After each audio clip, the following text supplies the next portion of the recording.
Welcome to the Lifestyles Unlimited Real Estate Investor Radio Show, a real estate investment program. Listen and learn how to use real estate to build wealth and passive income streams for you and your family. We bring you experts every day to discuss and answer your questions on everything from single-family homes all the way up to 600-plus unit apartment complexes.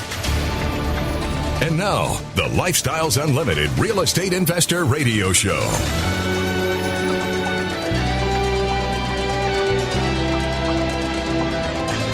Welcome to the show. My name is Al Gordon, and as always, we're working on your financial freedom. On today's show, we're going to jump into the time capsule. Yeah, we're going to jump into a time capsule because mine works. My time capsule works. But I will tell you this, it is severely limited. Let me tell you how my time capsule works. It will actually take me back to a place in time that I've actually visited, I've actually experienced. Now, it will not take me to any other place in my past that I've never experienced. That's the limitation to my time capsule. Okay, my time capsule is really my memory. Yeah, it's my memory. And I was going down memory road, memory lane, whatever you want to call that. And I was lamenting over the weekend about how, over time, my beautiful bride and I transitioned from being renters of real estate to a point where we actually pulled the trigger and we bought our first property together. We did. Now, this property was not purchased to be investment property. This was property that we purchased so that we could have a home together because we were going to follow the American dream. I mean, that's that part of the American dream. Part of the American dream is, okay, let's go back to FDR days. A chicken in every pot. You remember that? Some of you guys remember that. The chance to pursue wealth, fame, and fortune, the opportunity to own your own piece of America, whether that's, a piece of raw land, whether that's a house, whether that is a massive mansion overlooking the Pacific Ocean on 1,000 acres. Yeah, those things are out there, believe it or not. I can't afford them. Well, not yet. So let me tell you where my time machine, aka my memory, took me to. It took me to a place called Fontana. And you're thinking, Fontana? That sounds kind of familiar. Is that in California? Well, you are correct. Fontana is a part of the Inland Empire of California. Now, geographically, where does it really sit? It sits east of Los Angeles. It sits, I'd say, northwest of Riverside, and it is just below the Cajon Pass in California. Cajon Pass is this very windy, windy stretch of interstate which takes you out of the Southern California basin up through the first range of mountains, and it gets you into the desert highland. Yeah, it's actually a pretty cool place. And I bought a house literally at the base of that pass in a place called Fontana, California. This was, at the time, this was my dream home. This was an opportunity for me to do something for my beautiful bride and, of course, myself, because, yeah, I was going to live there, too. Oh, and there was something else going on. You see, my wife was pregnant with our first child. Now, let me just frame everything that happened, which caused us to go and do this thing. I had been stationed up in Northern California. I was doing some various things for the Army. We won't get into that stuff. But I got a transfer order. I got a reassignment order that took me from Northern California to Southern California. And in the military, we call that a PCS move, or a permanent change of station move. What that means is the Army has basically decided that you're done doing whatever you were doing wherever you're at, and you need to go do something else in the new location. Now, the military is gracious because, they know that you're probably going to have to move your stuff, your household goods. So they agree to pay to move your household Because trust me, if I had to do it myself, I would have gone bankrupt. Yeah, we had a lot of stuff. So the military moves you, and, if you're lucky, most of your stuff arrives there unbroken. Yeah, those of you that have had PCS moves, you know exactly what I'm talking about. So we moved out of a place in the Bay Area. Now, I was renting up there. I was renting. We actually lived in two different places. We lived in one place that was right off the, I'm going to mispronounce it, Carquinez Straits. It's been a long time since I've lived there, which is basically where the water from the bay flows from. Yeah, when it comes in from the Sacramento River systems, it flows through the Carquinez Straits, and we lived in a house that was on a peninsula that jutted out into those straits. It was a nice home. And back in the day when we lived there, we were actually renting from somebody that had bought the home to live in. And, oh, by the way, back in that time frame, I mean, we're going back to the mid-'90s. Real estate markets in Northern California were not doing very good. Now, there were some issues out there, and as a matter of fact, the builder that was building this subdivision went under. So we basically lived in a subdivision with like a little cul-de-sac with 6 houses on it that were all occupied. We were the only renters. Everybody else owned their property. And then for the rest of the subdivision, you had streets, you had sidewalks, you had lots, and then as you got farther away from our cul-de-sac and deeper into the development, you started seeing slabs with framing on it and maybe partial exteriors done, and then you get a little farther down, then you see slabs with maybe just the wood on it, and then you get a little farther down, and you'd see like the slabs with plumbing in it. Okay, what I'm framing for you is the picture of a developer going bust. And because that neighborhood looked the way it did, I actually was able to rent a very nice piece of property on a very expensive piece of land.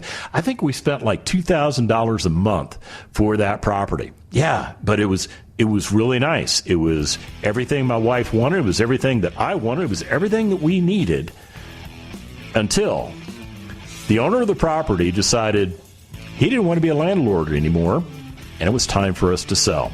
Oh, wait a minute. We didn't own the property. We were residents. Oh, my goodness. So what do we do? When we come back from the break, I'll tell you.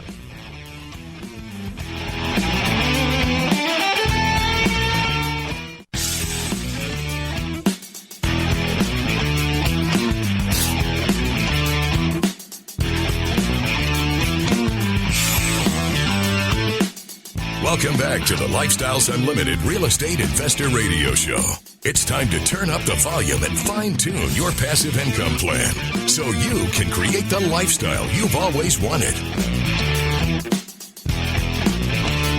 Welcome back to the show. All right, I got a little long-winded in the last segment, so let me condense my story down, because if I don't do that, I'm never going to get everything that I'm trying to tell you across to you. So let me sum up our Northern California experience on that particular tour.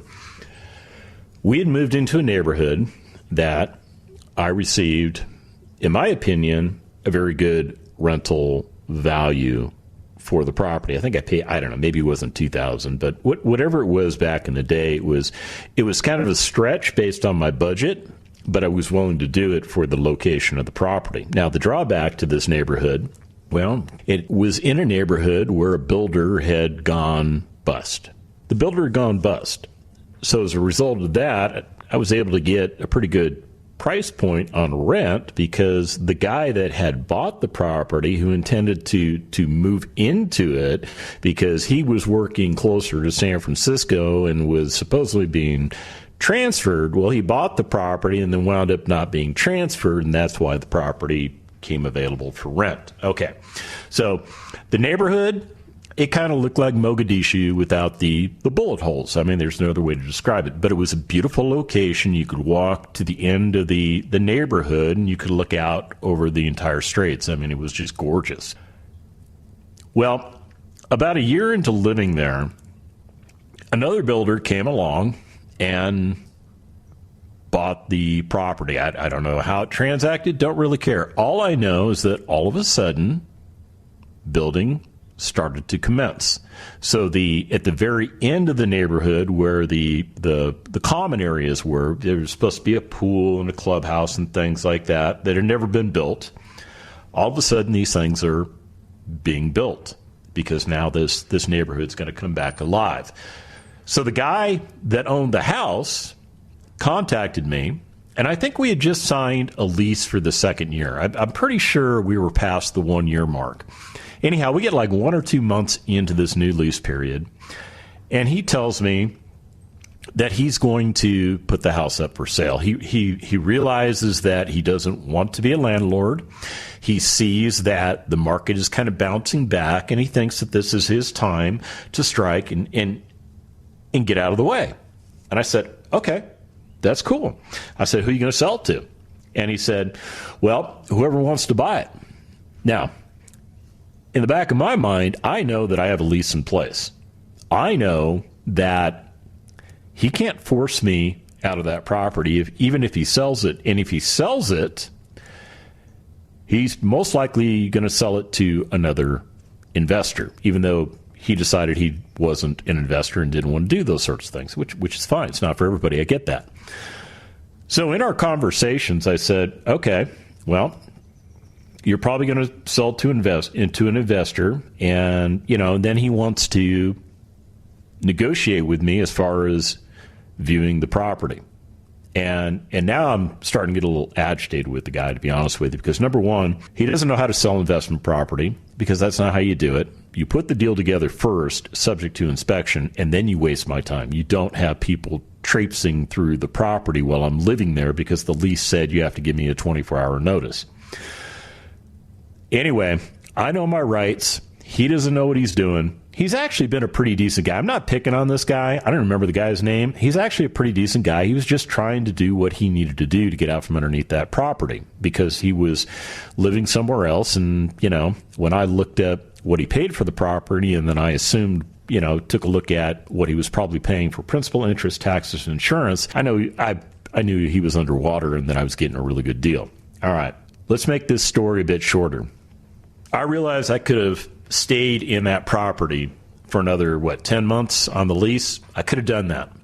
But I also knew that maybe it was better to just leave because at a certain point, I'm going to be moving anyhow. And here's the problem I have. The military is not going to move me out of that house into another property. No, that's on me. The move requirement did not occur because the military said you got to go somewhere. No, the move requirement occurred because the guy that owned the house decided he wanted to sell the property. And to be honest with you, I decided, you know what? If you'll let me out of the lease, I'll be out of here in 60 days subject to finding another property. Well, we found another property in a different part of where we were living, and we actually liked that area just as nice. Now, it wasn't on the water, but it was up against a green belt with trees and stuff. It was just a beautiful area up there. So we moved into that property. Ironically, we were renting from somebody that took a job in another part of the Bay Area, and they had to go. Okay, so again, I'm working with first-time landlords that don't know what they're doing. Okay, let's make this long story short right now. The military said, we're reassigning you. And this occurred probably in 1997, I would say somewhere around like September, with the reassignment date of January 1st of 1998. Yeah, I was lucky to get that much lead notice, believe it or not. So I gave my landlord notice. I looked at my wife, who was already significantly pregnant at that point with our firstborn, who was not born yet. And I knew I was going to Southern California on my next assignment. And then my wife and I decided, you know what? Let's buy a property. Let's see if we can buy a property. So we went down to Southern California. We found this particular house in Fontana. I bought it brand new. We were the first people to walk into it. And I remember during the qualification process, now as we're getting close, now get this, I closed escrow on this property in January of 1998. My son was born in February of 1998. As part of the lender requirements, my wife had to maintain a job until we closed on the property. But she was also getting very, very, very pregnant. So she left Northern California to go live with her aunt in Pasadena and was able to take a temporary job so that we had the income that we needed to show the lender so that we could close on the house. And in January of 1998, I moved Mrs. Gordon and myself and my almost born son into our brand new house. That house, back in 1998, I paid, let me get this number here because I've got this number right in front of me. I think it was $142,000. I'll get the actual number on the values, but yeah, I think it was $142,000. Pretty good price point back then. Now, I will also tell you, interest rates were a lot higher, so that meant that it was a little bit more difficult to qualify. But we were able to qualify, and we moved into that home. We loved that home. We enjoyed that home. As a matter of fact, both of my children were born not in that home, but while we lived in that home. Yeah, there it is. So January 13th, 1998, I paid $142,500 for that house. Yeah. 3 years later, I had to sell. Now, let me frame this for you. It was a good thing, and it was a bad thing. I'll tell you more when we come back.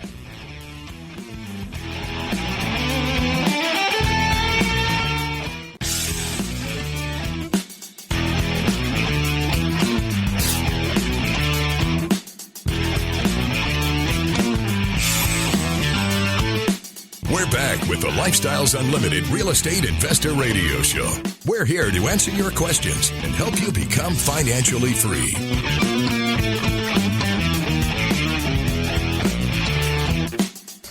Welcome back to the show. Okay, so what I'm doing, I got a little bit delayed here. I was messing around with a spreadsheet, and I wasn't doing a good job of working it out, but it's all worked out. So let's talk about that house that I bought my beautiful bride. 3.5 years later, I sold that house. I sold it to a husband and wife that really loved the house. Now, along the way, we had put a pool in the backyard. And we did landscaping in the back, and we did like a patio cover and some concrete and stuff. I mean, because when you buy these houses new, they put in a little bit of a front yard, like a patch of grass, and the backyard, you get like a, well, you know what I'm talking about. You get like a 4x4 piece of concrete right outside the back door, so you have something to step on when you come out of the house, and beyond that, it's just dirt. It's just dirt. So I think we spent, I don't know, another $35,000 to improve the property, and then probably a couple grand here and there to do, other things that we wanted to do. So when it came time to sell, I was actually a little nervous. I was a little nervous that maybe we had over-improved this property and that maybe we weren't going to get our money back. I was very nervous about it, but we also knew that we did not want to be landlords. And I was not in a position where I was willing to leave my VA entitlement, the one I'm using to buy my property in Texas. I was not willing to leave my VA entitlement locked up in that property because we were moving to another place and we intended to buy property there. And we wanted to use the VA to do it because we didn't have, bags of cash laying around. Although we did get some bags of cash out of this property when we sold it. So I sold this thing for like $214,000. Where is it? Yeah, $214,500. That's what I sold the property for. And with the dust all settled, once you take out our loan that we had to pay off and our other loan we had to pay off because I didn't pay all cash for that pool. I financed it, right? And I actually got some money back at the close of escrow. You know what I did with that money? I used it to pay off consumer debt that I had. Yeah. Because back in those days, especially after my wife stopped working, we didn't have her income streams anymore. So we had to get by on just my income. And when it was just us, that was pretty easy. But then we brought one baby into the world, and then we brought another baby into the world. So now we got two little kids living at home, and kids can be expensive. Yeah, so, we started leaning on credit card debt and stuff, or we'd have an emergency and we'd put it on a credit card. Yeah, so the majority of that money that came from the sale of the house, we used to eliminate consumer debt. So at the end of the day, that's what we got.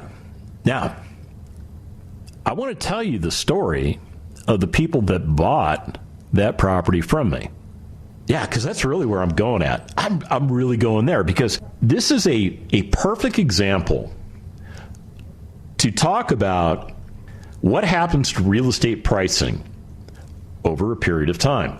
You see, 20 years ago today, 20 years and a month ago, almost a month ago, let's just call it 20 years. Can we be okay with that? 20 years ago, a husband and wife bought this property from me.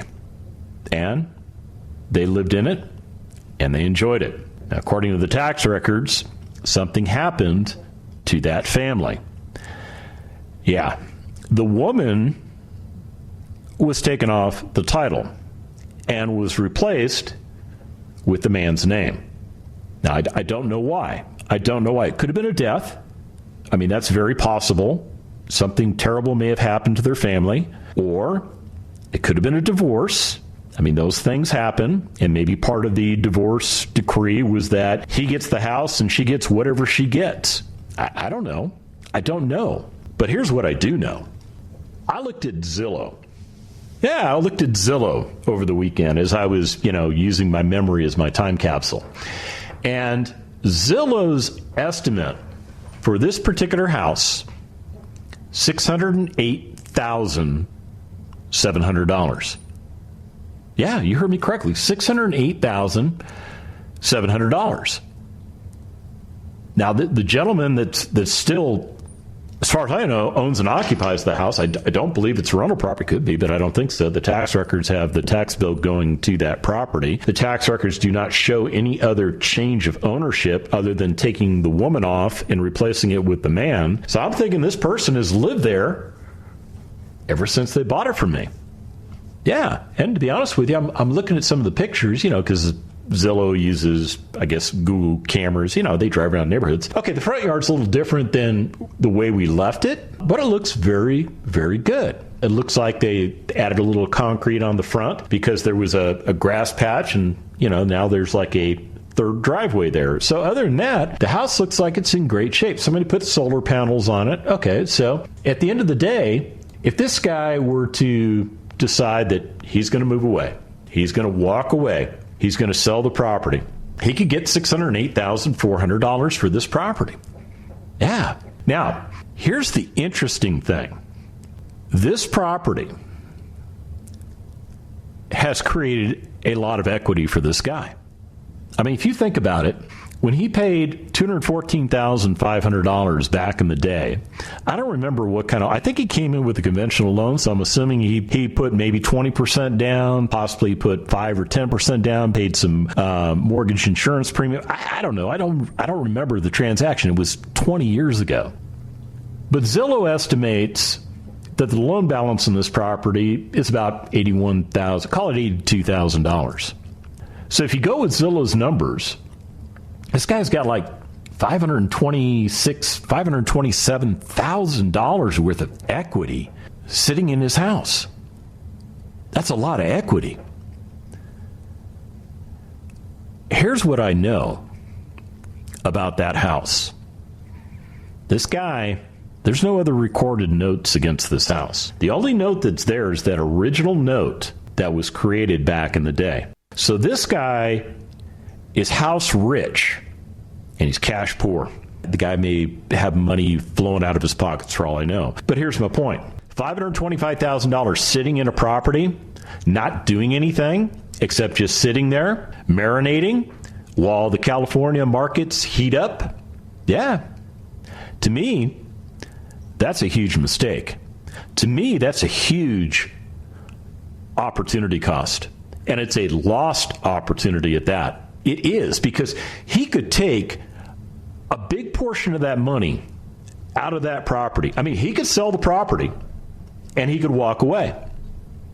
And I estimate that if he did that, based on, an 8% cost of sale. And let's just assume Zillow has got the number right for what the property is worth. It might actually be worth more for all I know. But I'm thinking if he sold the property and walked away, he would have about $485,000 burning a hole in his pocket. That's a lot of money. Now, he might have some tax implications because the way the IRS deals with capital gains on your principal residence, as long as you've lived in it for 2 of the last 5 years and you sell it, you don't have to pay capital gains taxes on the first $250,000 worth of capital gains. If you're married, that goes to $500,000. Wait a minute. She's not on the deed anymore. We come back. More on this.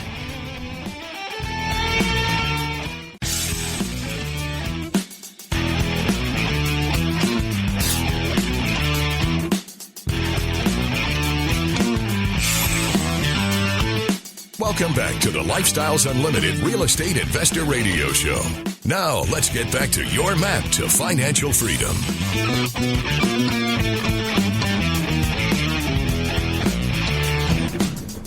Welcome back to the show. All right, so let's get into the numbers. Let's talk about this person's situation. I mean, the last time I met this person was actually never. I never have seen this person face to face. I recognize the name because the name was on the contracts. When that person came to look at the house, I was at work. When that person came to do the inspections, I was at work. When that person did the closing, I didn't do my closing when they did their closing. My broker handled everything for me. As a matter of fact, I remember leaving all the keys and everything with my broker as we had just had the movers leave our house and cleaned it all out, and we moved on down the road. So this particular person has lived in my old house, the house that I built for my wife, Tina, and I am super excited that they loved that house so much that he's lived there for the last 20 years. It tells me that, that's a good thing.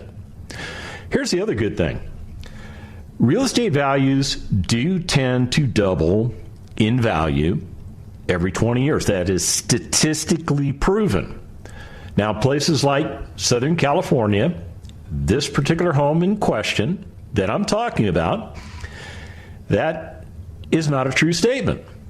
No, it's not, because this property did not double in value over 20 years. It almost tripled in value over 20 years. I mean, that's the insanity of what goes on in the California markets. Not every California market is like that. You got to look far and wide to find the ones that aren't, but they're very few and far between. The majority of properties in California tend to appreciate. So you might be thinking, wow, this guy's sitting on a pile of cash, and maybe that's this guy's retirement strategy. Maybe he figures he'll stay there for 10 more years. The property will eventually pay off. He won't have a principal and interest payment anymore. I mean, he's 20 years into the loan, assuming he didn't do any refinancing. And I didn't see anything on any place where I looked. Now, I don't necessarily have super sleuth skills. Maybe there's something out there I don't know about. But I'm pretty convinced this guy's been hanging out on the property for 20 years. And somewhere along the line, about 4 years into buying it, from me, the woman in the equation left the equation. We don't know why. I'm not going to call this guy up and ask him. Not going to do that. So it begs the question, what about the capital gains taxes? If the guy sold the property today, and he could, I think it would clear about $485,000. Now, I don't have all the intimate knowledge. And to be honest with you, I don't know what the condition is inside the house. I'm assuming he takes as good of care as the inside as he does the outside, which is what we did. But if he clears $485,000 from the sale of this house, he needs to talk to a tax professional to find out if he can take the full $500,000 capital gains avoidance that the government gives you. Otherwise, about half of that gain is going to be subject to capital gains taxes. That's the way it is. Now, there's another course of action he could take. Maybe he doesn't want to sell this house. I mean, think about it. Guy's lived there for 20 years. That guy knows more about what's going on in that house than I ever did, because he's been there 20 years. So maybe he's willing to tap into the equity. Now, the Wild Wild West days back before the 2008 meltdown in the subprime markets that caused the whole real estate implosion, back before then, in California of all places, you could take out home equity lines of credit up to 100% of the value of your property. That's right. So if you had a property that was worth $600,000 in today's market and you had a $100,000 loan on it, in the old days, you could take out a $500,000 loan literally against that property. You could leverage it up to 100%. There were also times that occurred in the early 2000s where you could leverage up to 125%, especially in California, because the prices were going up so crazy fast. The lenders figured, we're good. We'll get covered. We'll be all right. And we know how that turned out. In today's lending environment, now I might be wrong. I don't have a license to sell you mortgages or anything like that. I only know based on what I read and the research that I do. I'm pretty confident that lending refinance rates are capped at 80% loan to value nowadays. And that's a fallout of all that mess that occurred, because that's the kind of stuff people were doing to get money to over leverage properties to go buy other stuff. Sometimes they bought property, sometimes they just bought stuff, and everything just fell apart. So the government said, okay, we got to go back to the old way of doing business. All right. So this guy, let's say he takes out an 80% loan to value home equity line. Now, maybe he decides not to mess with that first mortgage. I mean, you think about it, he's paid it down for 20 years. I mean, at this point, really, the majority of what he's paying for his payment is going to principal reduction. Yeah, and that might be the path that he's on. But he could pull out the difference. In other words, he could pull out about $405,000 out of that property. Now, his cost to live there will go up, because there is a cost associated with buying that money. And again, I don't know what this guy's credit rating is. I don't know what the money will cost you. But I will tell you, based on a quick look that I did before the show, indicated that there's money out there for around 3% on refis. So I'm not saying that this guy could qualify for 3%, but there's 3% money out there. So one of the things that this guy could do is he could actually look at what does it cost to take $400,000 out of that property, and if he's only paying 3% money on it, what if he repurposed that money? What if he took $400,000 and went and bought himself 16 single-family houses? Because based on the math that I know, he could buy 16 single-family houses. He could also buy apartments. I mean, $400,000 is a sweet spot. I also know that in today's day and market, he can get anywhere from like 8 to 30% cash-on-cash returns, not to mention the equity gross that he will get over time. And if he's doing it right, he'll also capture equity in these properties. So what am I getting at? Well, let's say conservative. Let's go with a real conservative number. Normally, I throw out $350 a month for cash flow. I'm going to go a little more conservative. I'm just going to say this guy could buy properties that threw off $350 a month. And if he had 16 of those properties, that would produce an income stream of $5,600 per month. Now, let's just say for giggles and grins, because I didn't run the numbers, let's just say that money that he borrowed, it cost him, let's go big, let's go $2,000 a month. He would have passive income streams of $3,600 a month just by tapping into the equity that he is allowed to stagnate in that property.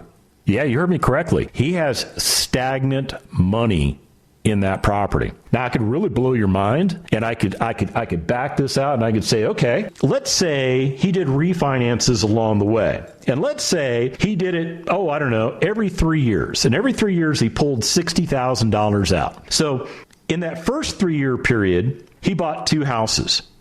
and he owned and operated those. At the end of the next 3-year period, he refinanced his house again, took more money out of that, maybe another $60,000. Oh, by the way, maybe he sold those properties that he bought 3 years prior. He traded 2 in for 4. Oh, by the way, now he's got $60,000 more, so now he can get 2 more properties. Now he's at 6. At the 6-year mark, he's starting to see where I'm going with this. Had this guy known about Lifestyles Unlimited back in the day, had he known what we could teach him, he would not leave that equity in a house that I sold to him 20 years ago untapped. He would be tapping into that money. Now, I'll be honest with you. There's a lot of variables into calculating how much money this guy would have today had he just started 20 years ago. Let's call it 17 years ago. Give him the first 3 years free to actually take money out of that asset and repurpose it. I will tell you this, the returns become